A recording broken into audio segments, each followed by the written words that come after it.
औलाद का मोह। दिलीप और सुधांशु नाम के दो भाई थे। दिलीप की शादी कावेरी के साथ हुई और सुधांशु की शादी माया के साथ। शादी के बाद दोनों भाई अपनी अपनी पत्नी के साथ खुशी खुशी रहा करते थे। दोनों भाइयों के परिवार एक ही घर में रहता था। साथ में खाना, साथ में घूमना, कुल मिलाकर दोनों भाइयों का परिवार खुशहाल परिवार था। कुछ सालों के बाद दिलीप की पत्नी कावेरी को एक बेटा हुआ। भैया, आज मैं बहुत खुश हूँ। चाचा बन गया हूँ मैं। हाँ भाई साहब, इस बच्चे के घर में आने से तो रौनक आ गई है। मैं सबको बताऊंगी कि मैं तो चाची बन गई हूँ, चाची। तुम दोनों कितने अच्छे हो। हमारे बच्चे के आने से ऐसे खुश हो रहे हो जैसे ये बच्चा तुम्हारा ही हो। बस भैया, अब आपका बेटा इस दुनिया में आ गया ना, हम भी कोशिश करेंगे कि हमारा भी बच्चा जल्दी से इस दुनिया में आ जाए।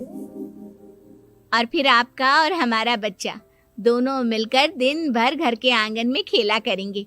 कितना मजा आएगा ना। सच कहती हूँ माया, मैं भी उसी दिन का इंतजार कर रही हूँ जब तुम्हारी भी गोद भर जाएगी और मेरे बेटे को एक छोटा भाई या बहन मिल जाएगी। 1 साल बीत जाता है। दिलीप और कावेरी का बेटा अब 1 साल का हो चुका था, लेकिन सुधांशु और माया की कोई औलाद नहीं होती। माया, लगता है कि हमारी जिंदगी में बच्चे का सुख ही नहीं है। ऐसा क्यों कहते हैं? दिलीप भाई साहब का बेटा भी तो हमारा ही बेटा है ना। तुम्हारी बात बिल्कुल ठीक है माया, लेकिन फिर भी हमारा खुद का एक बच्चा होता तो कितना अच्छा होता।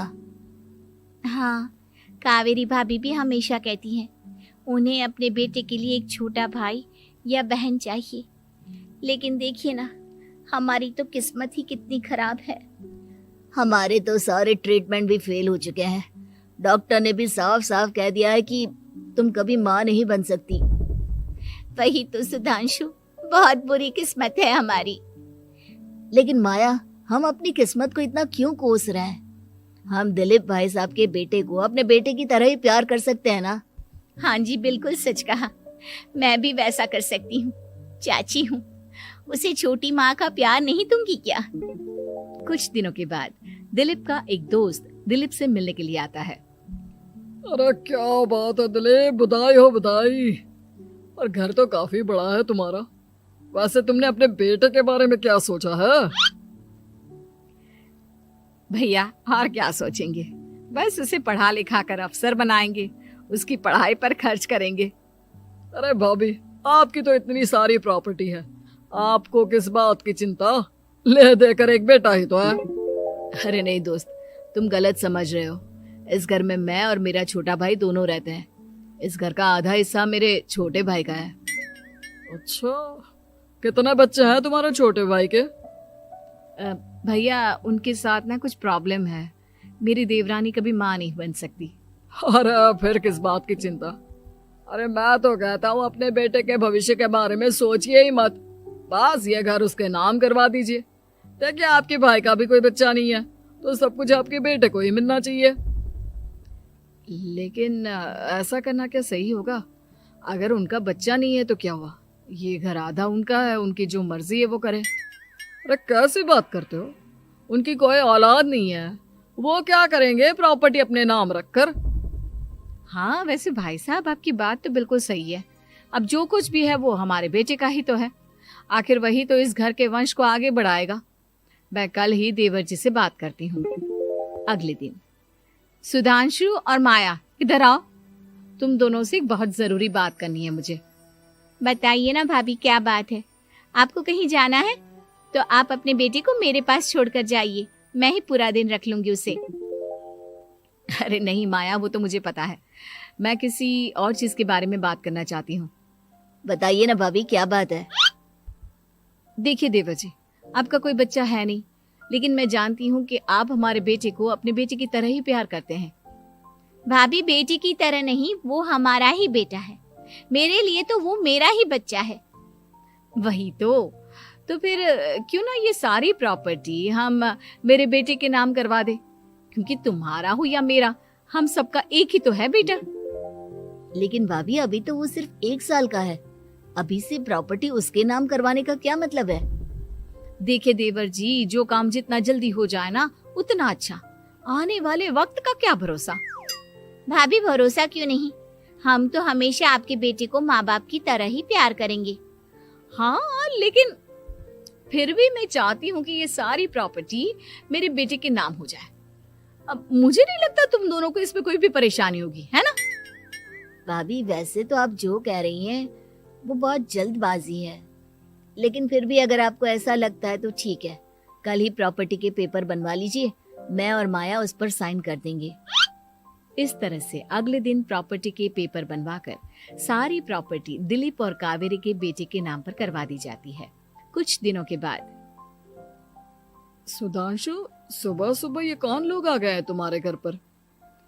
भैया वो ऊपर वाला कमरा खाली पड़ा था ना, सोच रहा था किराएदार रख देता हूँ।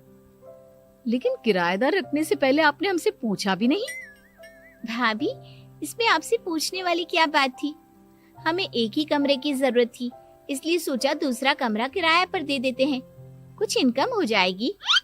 अरे माया, ये सारी प्रॉपर्टी अब मेरे बेटे के नाम पर है और यहाँ पर जो कुछ भी होगा उसके लिए तुम्हें मेरी या दिलीप की परमिशन तो लेनी पड़ेगी ना। हाँ सुधांशु, तुम्हारी भाभी ठीक ही तो कह रही है। अब देखो, तुमने खुद अपने हाथों से ये प्रॉपर्टी हमारे बेटे के नाम की है, वह अभी बहुत छोटा है, तो इस घर से रिलेटेड सारे फैसले तुम्हें हमसे पूछ कर लेने चाहिए।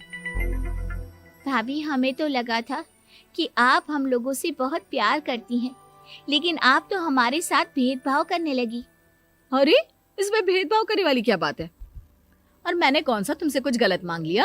अरे ले देकर मेरा बेटा इकलौता इस पूरे वंश का वारिस है, सब कुछ उसके नाम है। तुम्हें इस बात से जलन क्यों हो रही है? भाभी माया को जलन नहीं हो रही, वो तो बस ऐसे ही कह रही थी।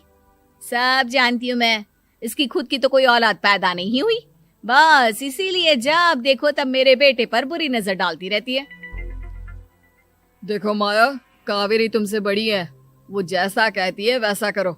और वैसे भी इस घर पर अब तुम लोगों का कोई अधिकार नहीं है, वो तो हम लोगों की भलाई समझो जो तुम्हें अभी तक यहाँ रहने दिया है। भैया आप इतने कैसे बदल गए?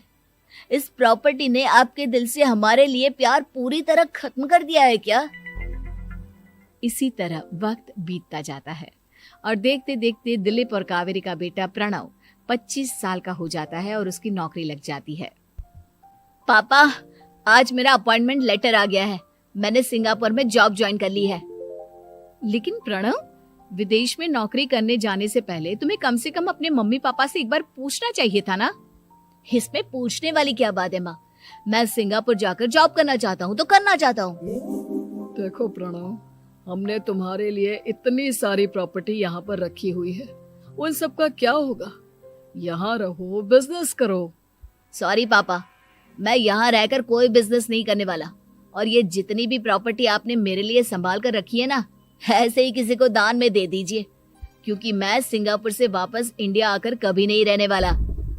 दिमाग खराब हो गया है तेरा, जानता नहीं तेरी वजह से हमने तेरे चाचा चाची से लड़ाई करके पूरा घर तेरे नाम करवा दिया था। हाँ तो ऐसा करने से पहले आपको सोचना चाहिए था ना। और मम्मा, मैं तो वैसे भी उस वक्त 1 साल का था, मेरा इस मैटर से कोई लेना देना नहीं है। कैसी बात कर रहा है ये लड़का? अरे तेरी वजह से अपने छोटे भाई से दुश्मनी लेकर बैठा हूं मैंने तो उसे घर से भी निकाल दिया। जानता नहीं तू, बाजू वाले घर में एक छोटा सा कमरा किराए पर लेकर रहते हैं तेरे चाचा चाची, और ये सब मैंने तेरे लिए किया। देखिए पापा, आपने जो कुछ भी किया अपने लिए किया। मैंने आपसे कब कहा था कि मुझे ये प्रॉपर्टी और घर चाहिए? और वैसे भी अपने भाई के साथ इस तरह का बिहेव करके आपने कोई अच्छा काम तो किया नहीं। तू सही कह रहा है बेटा, हमने तेरे चक्कर में अपने छोटे भाई जैसे देवर और बहन जैसी देवरानी को इस घर से निकाल दिया। बहुत बड़ी गलती हो गई मुझसे। ठीक है मॉम, तो अब आप अपनी गलती सुधारो, लेकिन मुझे तो फॉरेन जाना है, मैं वहीं जाऊंगा। अब आगे क्या करना है ये आपका डिसीजन है। और प्रणव सिंगापुर जॉब करने के लिए चला जाता है। कुछ दिनों के बाद जब दिलीप और कावेरी को अपनी गलती का एहसास होता है तो वो सुधांशु के घर पहुंचती है। सुधांशु, माया, हमें माफ कर दो, हमसे बहुत बड़ी गलती हो गई। क्या हुआ भाभी? आज इतने सालों के बाद अब हम गरीब लोगों के घर क्या करने आई हैं? भाभी, हमने तो खुशी खुशी अपने भतीजे को सब कुछ दे दिया, अब हमारे पास कुछ भी नहीं बचा है। भाई मुझसे बहुत बड़ी गलती हो गई, जो तेरे जैसे भाई को मैंने प्रॉपर्टी के चक्कर में घर से निकाला, और जिसके लिए मैंने ये सब कुछ किया वो खुद ही विदेश चला गया। भैया भाभी, जिस बेटे के लिए आपने हम लोगों को इतनी तकलीफ दी, आपस के प्यार को बिगाड़ा, जब वही आपसे दूर चला गया तो आपको इस बात का एहसास हुआ। लेकिन माफ कीजिए, अब हम आपके साथ रहने के लिए उस घर में नहीं आ सकते। नहीं नहीं माया, ऐसा मत कहो, मुझसे बहुत बड़ी गलती हो गई, प्लीज वापस चलो, मैं वो घर फिर से तुम्हारे नाम कर देती हूँ। भाभी, मैं उस घर का क्या करूंगी? किसके लिए? मेरा कोई बच्चा नहीं, मैं तो बस जिंदगी भर आप लोगों के साथ प्यार से रहना चाहती थी, प्रणव को अपने बेटे की तरह प्यार करना चाहती थी, लेकिन आपने मुझसे वो अधिकार छीन लिया। भाभी और भैया, एक सवाल पूछना चाहता हूँ आप लोगों से। जो बच्चा कुछ ही दिन पहले दुनिया में आया हो, जिस बच्चे के भविष्य का आपको पता ही ना हो, उसके लिए अपने पुराने रिश्तों को तोड़ देना, अपने सगे रिश्तेदारों से दुश्मनी मोल लेना, उनके साथ झगड़ा करना, उनकी बेइज्जती करना, क्या ये सही है? कम से कम हमें सही वक्त का इंतजार तो करना चाहिए ना। सिर्फ प्रॉपर्टी के लिए अपने सगे भाई को घर से निकाल दिया, वो भी अपने 1 साल के बेटे के लिए। क्या ये वाकई में सही था? जवाब दीजिए मेरी बात का।